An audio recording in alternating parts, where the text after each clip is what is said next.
9절에서 17절 말씀입니다.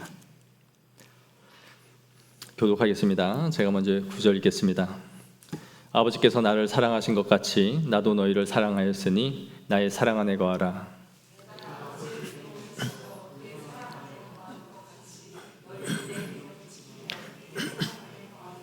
내가 이것을 너희에게 이름은 내 기쁨이 너희 안에 있어 너희 기쁨을 충만하게 하려 함이라.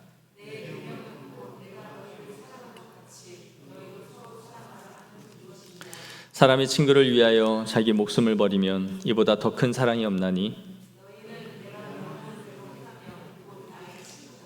이제부터는 너희를 종이라 하지 아니하리니 종은 주인이 하는 것을 알지 못함이라. 너희를 친구라 하였노니 내가 내 아버지께 들은 것을 다 너희에게 알게 하였음이라.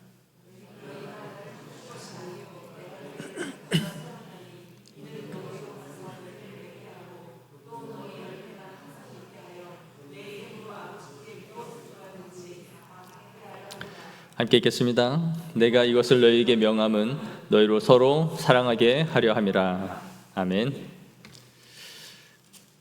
아주 오래전에 읽은 책 가운데 L.A. 프롬이 쓴 사랑의 기술이라는 책이 있습니다. 이 책에 보면 아버지와 어머니의 사랑을 획득하는 그 사랑의 방식이 다르다라고 되어 있어요. 이 책에 의하면 어머니는 일방적이고 무조건적인 사랑을 한다면 아버지는 조건적인 사랑을 한다라는 거예요. 그래서 자녀가 아버지의 사랑을 받기 위해서는 아버지의 기대에 부응해야 되고 아버지의 원하는 것을 충족시켜야 그 사랑을 획득할 수 있다라는 것이죠. 그런데 참 아이러니하게도 이 어머니의 일방적이고 무조건적인 이 사랑의 방식이 자녀에게는 오히려 불안을 줄 수 있다라는 것입니다. 그 이유는 어머니의 사랑은 통제될 수 없고 무엇을 함으로써 획득할 수 있는 것이 아니기 때문에 오히려 불안을 준다라는 거예요. 아버지는 아버지가 원하는 기준, 그가 바라는 것을 함으로써 그 기준을 충족시키면 아버지의 사랑을 받을 수 있는 것이지만 오히려 어머니의 사랑은 내가 무엇을 획득함으로써 얻을 수 있는 사랑이 아니기 때문에 오히려 불안함을 준다라는 것이었습니다. 나의 노력 여하에 따라서 내가 사랑을 받을 수 있는 조건을 만들 수 없는 것으로 인해서 오히려 내가 통제할 수 없는 그 영역으로 인해 불안을 준다라는 것이에요. 이런 에리 프롬의 이 이론은 오늘날 많은 비판을 받는 게 사실입니다. 그 가운데 하나는 지나치게 아버지와 어머니의 역할을 나누었다라는 것이죠. 이러한 이론은 20세기의 그 가부장적 가정에서 나올 법한 이론인 것이 맞죠. 오늘날은 이러한 형태의 사랑이 그렇게 구분되어져 있지 않은 것 같아요. 아버지는 자녀에게 엄하고 어머니는 그 아이를 달래는 이러한 분위기는 정말 가부장적인 가정에서 많이 일어났죠. 오늘날은 오히려 여건이 더 많죠. 아이의 공부나 이 집에 일어나는 모든 일들이 어머니에 의해서 좌우되는 일들이 많습니다. 아버지는 그저 돈을 벌고 집을 뒷바라지하는 일을 하게 되죠. 그럼에도 불구하고 그것이 어머니든지 아버지든지 어떤 사랑을 받는 데 있어서 무언가를 내가 충족시키고 그의 요구에 부응함으로써 사랑을 획득해야 하는 것이라면 그 자녀는 마음에 분명히 안정감을 갖기는 어려울 겁니다. 그걸 항상 내가 부응해야 한다라는 마음의 에너지와 그 고통을 안고 살아가겠죠. 하지만 우리는 알게 모르게 이런 사회 구조 속에서 살아가고 있습니다. 시험을 보고 그 시험으로 나의 능력을 평가받고 회사에서는 나의 업무 성과에 따라서 나의 가치가 인정받게 됩니다. 이 무한 경쟁 사회 속에서 이 모든 것들은 다 돈으로 산출이 됩니다. 그래서 내가 얼마를 버느냐 하는 것이 곧 그 사람의 가치가 되어버리는 것이죠.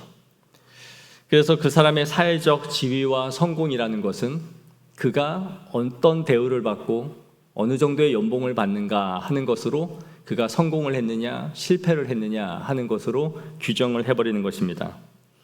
특히 이러한 기준은 우리나라라는 이 사회가 너무나 정형화되어져 있다라는 것으로 많은 비판을 받고 있죠. 행복하고 성공했다라는 그 기준과 틀을 사회가 만들어 버린 겁니다. 그리고 그러한 직업군이 정해져 있고 그러한 일을 하는 사람이 성공한 사람이다라고 사회가 만든 것이죠. 그리고 그것을 향해 쫓아가는 것입니다. 그래서 내가 행복하고 내가 만족한 삶을 살아가는 것, 그것은 행복이 아니다라고, 그의 인생이 너의 스스로의 만족일 뿐이다라고 생각을 하는 것입니다. 이런 환경 속에서 우리는 내몰렸고 그렇게 자라왔어요. 이렇게 우리가 자란 이 환경 속에서 하나님이 우리에게 주시는 일방적이고 무조건적인 사랑을 받아들이고 실감한다라는 것은 사실 쉬운 일이 아닙니다. 오늘 9절에 보시면 나의 사랑 안에 거하라 라고 말씀하세요. 그리고 그 사랑의 방식을 말씀하시는데, 아버지께서 나를 사랑하신 것 같이 나도 너희를 사랑하였으니. 아버지께서 예수님을 특별하게 사랑하셨어요. 유일한 아들로서 그 아들을 사랑하셨고, 우리 예수님은 내가 아버지께 받은 그 사랑 그대로 그와 같이 나도 너희를 제자들을 사랑한다 하셨다라는 겁니다. 그러므로 나의 사랑 안에 거하라는 거예요.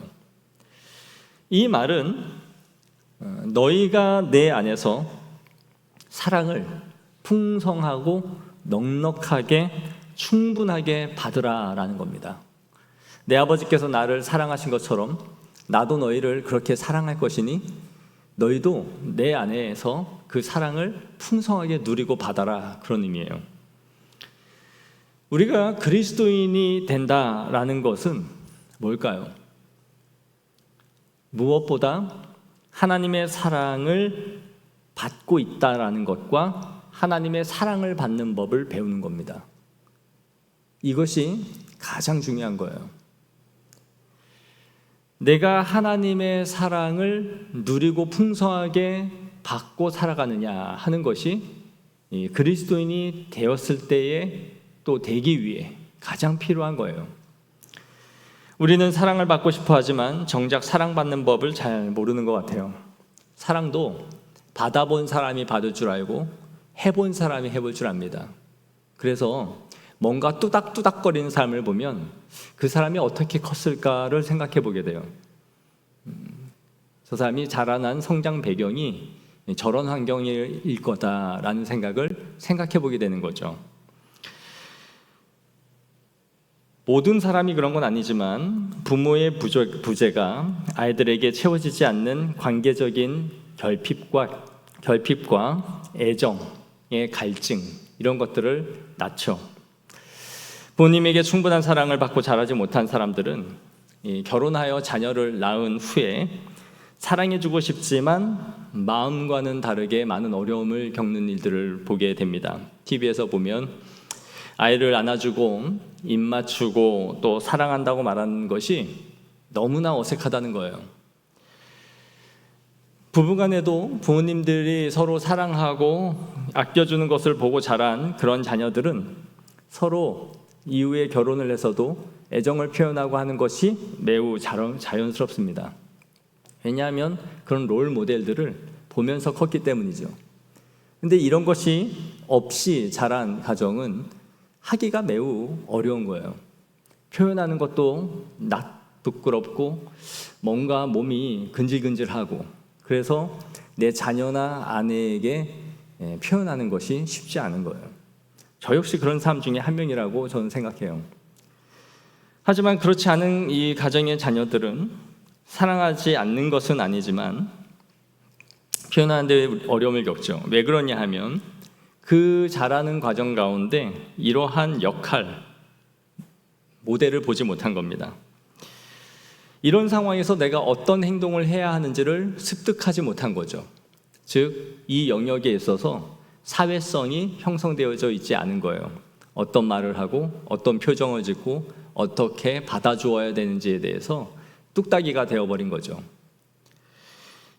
이와 같이 우리도 하나님을 믿으면서도 조건 없는 사랑, 무한하신 은혜, 다함이 없는 그 용서, 이런 것을 누리고 받는다는 것이 쉽지 않습니다. 우리를 누가 그렇게 많이 용서해 주었습니까? 우리의 실수와 잘못을 아무 조건 없이 덮어준 사람이 누구입니까? 이 사회에서는 그런 사람이, 그런 기관이 아무것도 없어요. 몇 번의 경고가 심할서를 쓰게 하고 우리의 죄를 묻고 책임을 지게 하는 그 구조 속에서 살아왔기 때문에 하나님 우리를 사랑한다라는 그 말이 실감하는 데는 너무 어려운 현실인 것이죠. 왠지 하나님께도 어떤 충족을 해드리지 못하면, 내가 똑바로 살아가지 못하면 하나님이 나를 버리실 것 같고, 그러한 마음으로 우리가 하나님의 마음을 잡고 충족시키려고 하는 마음이 드는 거예요. 그래서 우리가 하나님을 믿으면서도 제일 먼저 깨닫고 배워야 되는 것, 그리고 하나님이 우리에게 가장 먼저 가르쳐 주시는 것은 하나님의 무한하신 사랑을 거저 받는 법을 배우게 하시는 거예요. 조건 없이 사랑받는 법이 무엇인지를 우리에게 알게 해주시는 거죠. 그래서 하나님의 선택에는 조건이 없다라고 가르쳐 주시죠. 세상은 우리를 다 조건으로 썼습니다. 우리의 이력서를 보고 자기소개서를 읽고 효용 가치가 있는지를 묻고 그 가치에 부합하면 그 사람에게 값을 매기고 그렇게 우리를 사용하는 거죠. 그분이 나를 얼마나 위하시고 나를 위해 아낌없이 희생의 사랑으로 우리를 돌보시고 있는지 우리는 더 깊이 알아가야 됩니다. 그 사랑의 깊이를 아직도 우리는 다 알지 못하는 거예요. 로마서 5장 8절 말씀 우리 다 같이 한번 읽어볼까요? 시작. 우리가 아직 죄인 되었을 때에 그리스도께서 우리를 위하여 죽으심으로 하나님께서 우리에 대한 자기의 사랑을 확증하셨느니라. 아멘. 요한일서 4장 10절도 읽을까요? 시작. 사랑은 여기 있으니 우리가 하나님을 사랑한 것이 아니요 하나님이 우리를 사랑하사 우리 죄를 속하기 위하여 화목제물로 그 아들을 보내셨습니다. 아멘. 우리가 아직 죄인 되었을 때에, 우리가 하나님을 먼저 사랑하지 않을 때에, 우리가 하나님을 찾지도 않고 사랑받을 만한 조건을 만들어 내지 않았을 그때에,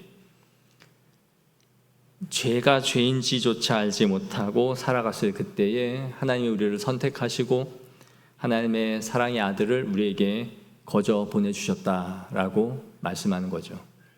이 사랑이 우리를 녹아내리게 하는 거예요. 이 사랑을 우리가 깊이 체념하지 않으면 회심은 일어나지 않는 거예요. 그래서 하나님을 만나는 모든 사람들의 공통점은 그분의 사랑 앞에 녹아내리는 거예요. 우리를 얼마나 사랑하셨는가 하는 것이 내 마음 깊숙이 파고 들어가 있어야 돼요. 이것을 여러분이 느끼고 있습니까? 누리고 있습니까? 이 하나님의 사랑이 우리를 강권하고 이끌어가는 힘이어야 되는 거예요. 그런데 우리 10절 이어지는 말씀을 봅시다. 한번 다 같이 읽을까요? 시작.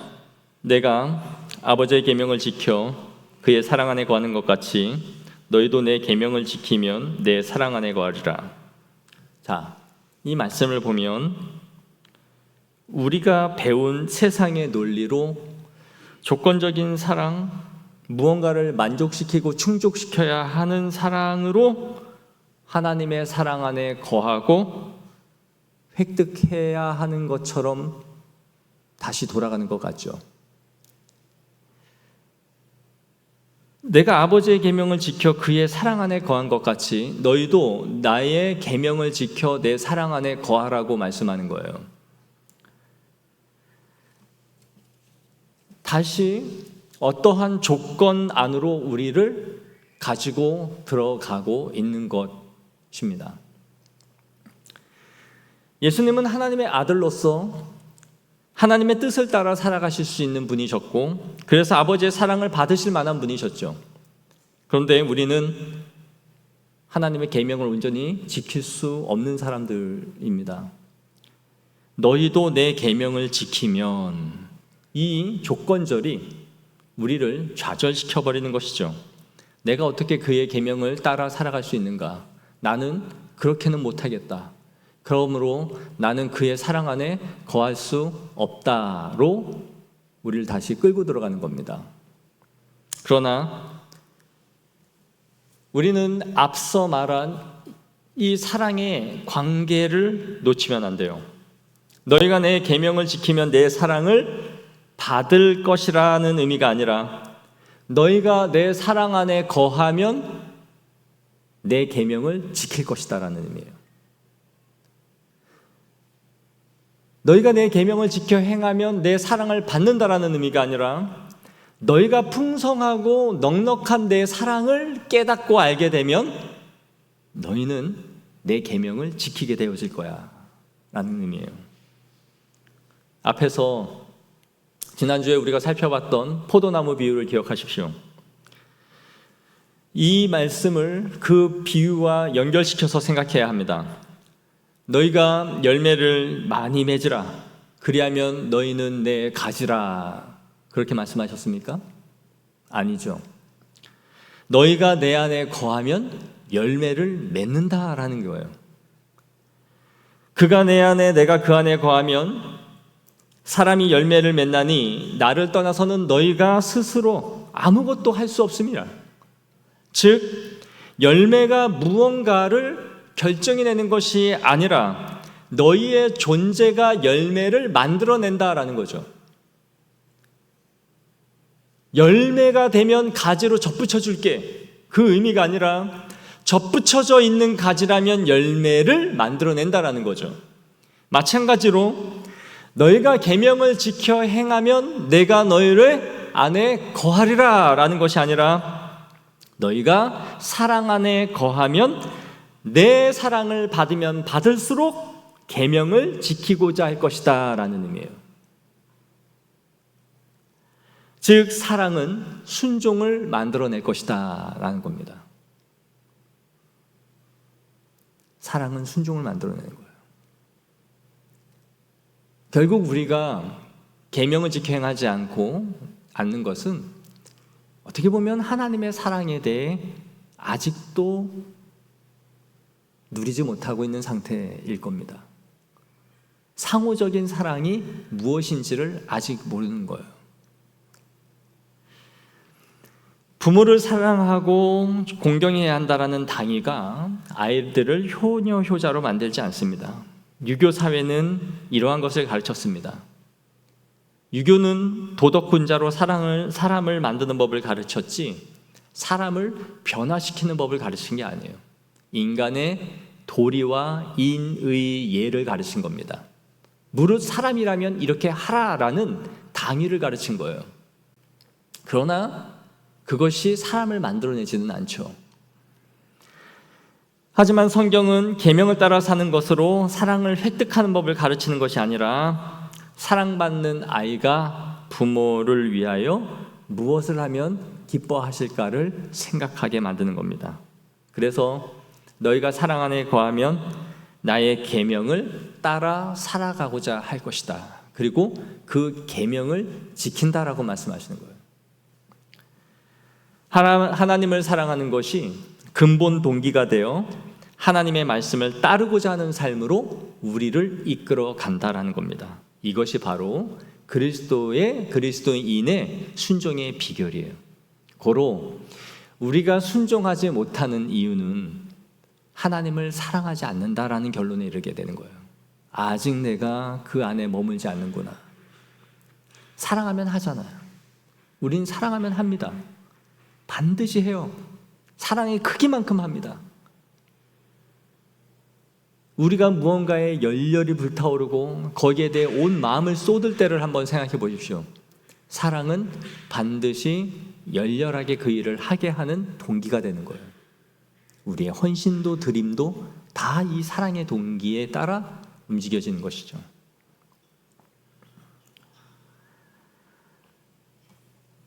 그럼 우리가 왜 그의 계명을 따라 살아가야 될까요? 그것은 하나님의 사랑을 획득하기 위한 방식이 아니라 그 이유를 11절에 말씀해 줍니다. 우리 한번 읽어볼까요? 11절 시작. 내가 이것을 너희에게 이름은 내 기쁨이 너희 안에 있어 너희 기쁨을 충만하게 하려 함이라. 아멘. 내 기쁨을 너희도 충만하게 누리게 하기 위해서 너희가 그의 계명을 지켜 행해야 된다라고 말씀하시는 거예요. 이 기쁨이라는 단어가 예수님의 고별 설교 13장에서 17장에 이르는 곳에 7번이나 쓰였습니다. 우리 요한복음 16장 20절 말씀을 볼까요? 시작. 내가 진실로 진실로 너희에게 이르노니 너희는 곡하고 애통하겠으나 세상은 기뻐하리라. 너희는 근심하겠으나 너희 근심이 도리어 기쁨이 되리라. 아멘. 기쁨을 주시고자 하시는 거예요. 내가 죽어 세상은 좋아할지라도 너희는 근심하겠으나 나는 너에게 기쁨을 줄 것이다. 16장 22절 지금은 너희가 근심하나 내가 다시 너희를 보리니 너희 마음이 기쁠 것이요 너희 기쁨을 빼앗을 자가 없으리라. 17장 13절 시작.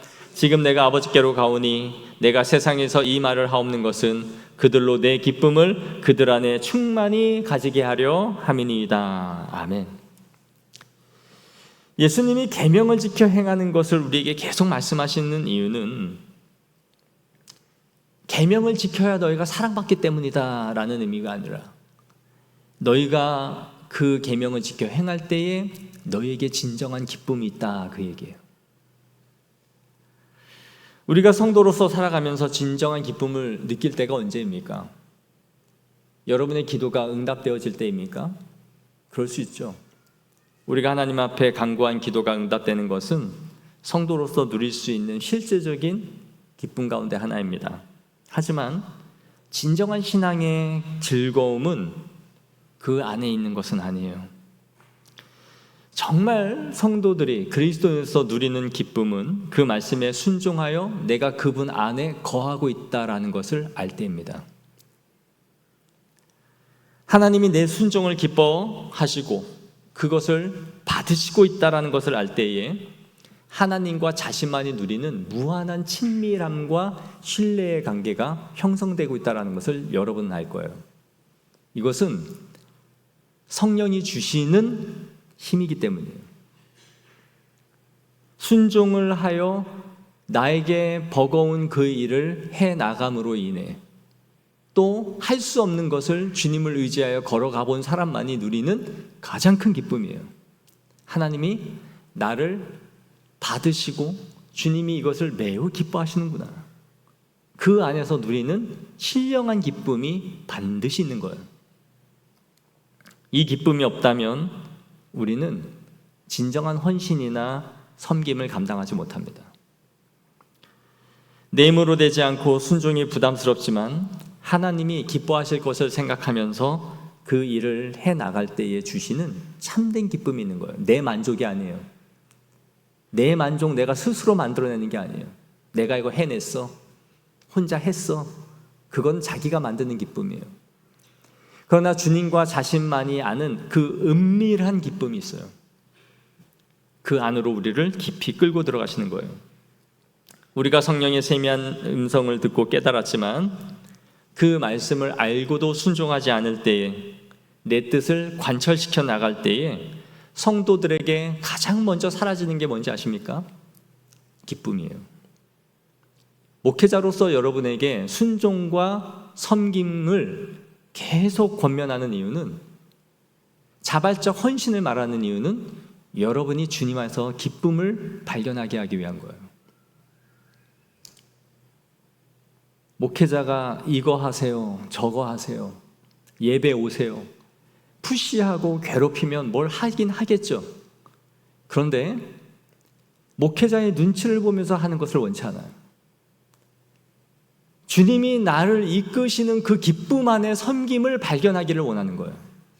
그걸 해야 함으로써 주시는 그 맛을 알아야 될 텐데, 그래서 강압과 힘이 성도들을 만들어가지 않는다는 것을 알기 때문에 기다리는 거예요. 그 기쁨 안으로 스스로 나오기를, 그리고 주님 앞에서 그 맛을 누릴 수 있기를 원하는 거예요. 우리가 순종하지 않고 하고 싶은 대로 살면 세상이 주는 유익이 있습니다. 있으니까 하지, 맨날 세상에서 가면 두드려 맞고 실패하고 박살이 나면 내가 세상의 뜻대로 하나님이 하지 말라는 거 하면 기어코 이런 일이 벌어지는구나, 뜨거 하면서 안 하겠죠. 그런데 꼼수를 부리고 지 멋대로 하면 되는 일이 있어요. 그러니 계속하는 겁니다. 그러나 자신이 얻을 것을 얻지만 영혼은 파리하게 말라갈 거예요. 파리하게 말라가요. 주일날 일하지 마세요. 예배를 소중히 하십시오. 수많은 말들을 자기가 걷어차고 하면 알량한 몇 푼이 손에 잡히죠. 그리고 그게 뭐 좀 생기는 것 같죠. 그러나 그의 영혼은 심각하게 말라갈 거예요. 애굽에 온 7년 기근보다도 더 심각한 기근의 상태로 말라 들어가요. 그걸 자기만 모를 거예요. 시편 106편 15절 말씀 우리 다 같이 한번 읽겠습니다. 시작. 여호와께서 그들이 구하는 것을 그들에게 주셨을지라도 그들의 영혼을 파리하게 하셨도다. 아멘. 이스라엘 백성들이 고기를 달라, 밥을 달라, 수많은 불평과 원망을 쏟아놓으니 하나님이 메추라기로 고기도 보내시고 만나로 먹이셨습니다.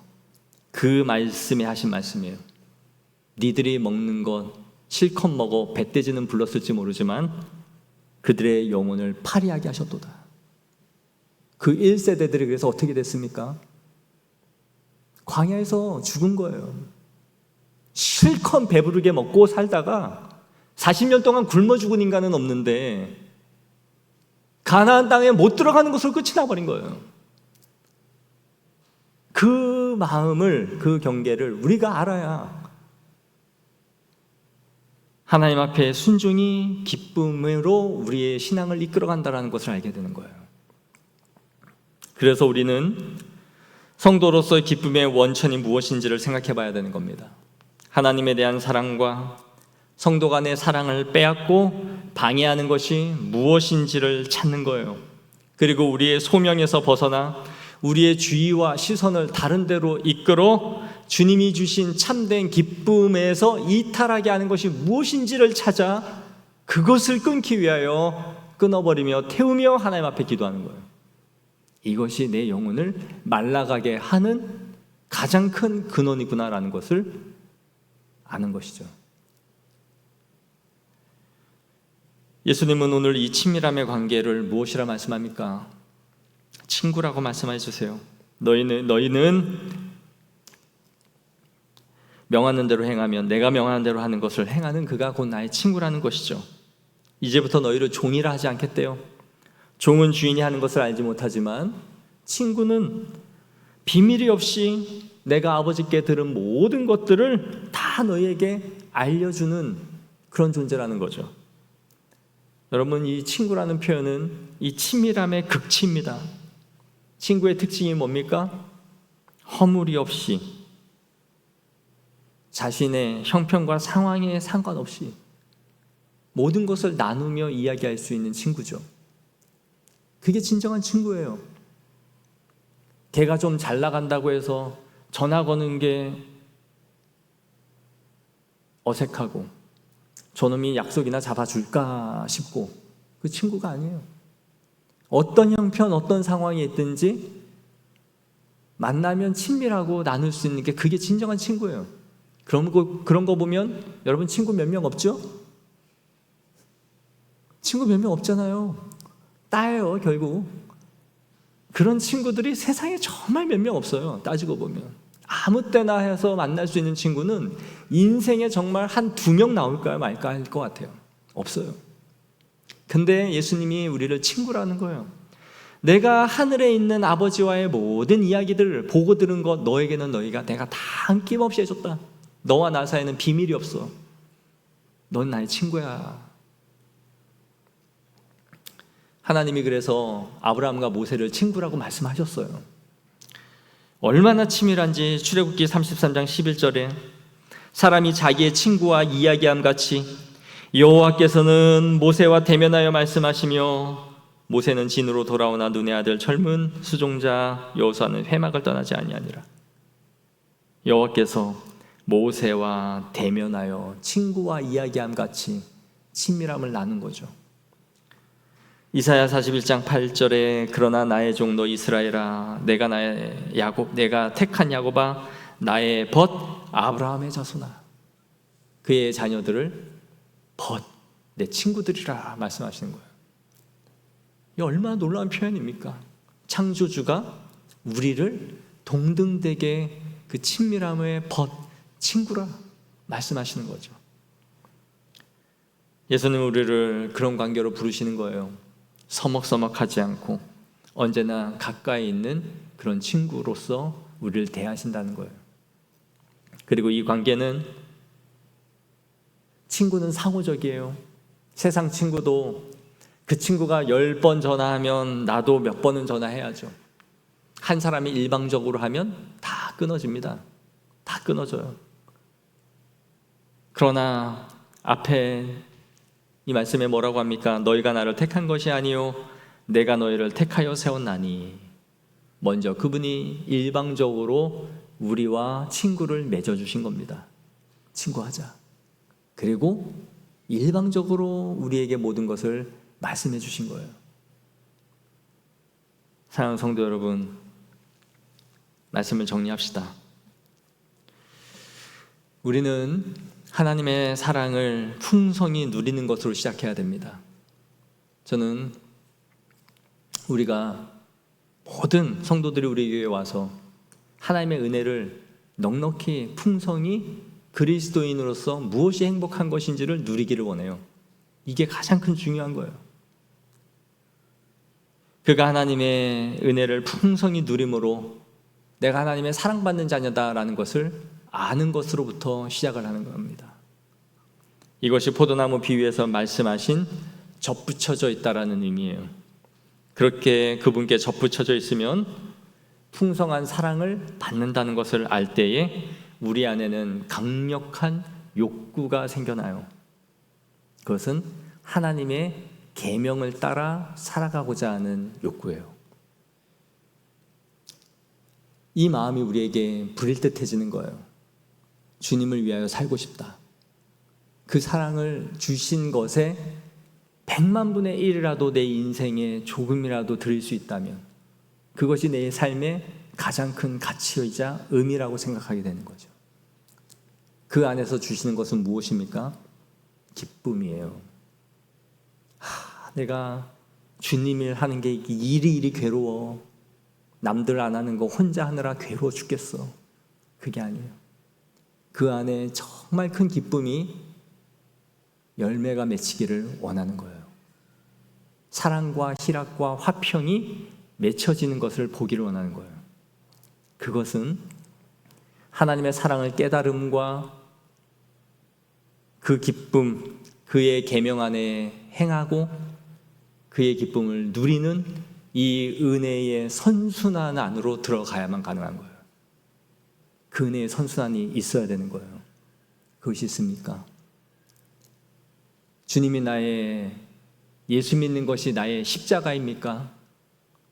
내가 주님의 십자가를 지는 겁니까? 주님이 내 십자가를 지어주신 겁니까?